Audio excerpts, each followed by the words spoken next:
তো এই যে এটা হচ্ছে আমার সাইকেল, ঠিক আছে। তো এখন এই যে ফুল পার্সেন্ট চার্জ, ঠিক আছে। তো আমি চাইলে এটারে তোমার মানে 1.5 ঘন্টার উপরে আমি মানে ঘুরতে পারবো না। কে লিগা পারবো না? এই যে আমি, ঠিক আছে। তো এটা মানে না পারার কারণ হচ্ছে কি, এটা তোমার চার্জ দিলে তোমার 1.5 ঘন্টা চলে, ঠিক আছে। এই যে এক চার্জে, এই যে, ঠিক আছে। এই যে লুকটা দেখো, ঠিক আছে। আর এই যে আমার লুকটা দেখো।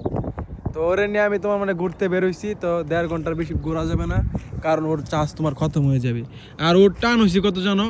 99, ঠিক আছে, লাস্ট টান। এই যে তোমার এই যে আমি দেয় আছে কত 0। আর এই যে এটা তোমার দিলে এই যে হাই স্পিড, ঠিক আছে। এই যে দেখতেই পারতাছো। আর এই যে আর এই যে এটা তোমার মানে দেওয়ার কারণ যে কেন আমার মানে ফোন রাখি, ঠিক আছে। ফোন রাখে তোমার ভিডিও এভরিথিং কথা মতো সব কিছু বলা যায়। আর এই যে এটার মধ্যে তোমার ওটার চার্জার আছে, ঠিক আছে, কারণ বলা তো যায় না কোন সময় কি হয়ে যায়, ঠিক আছে। আর এই যে ওকে।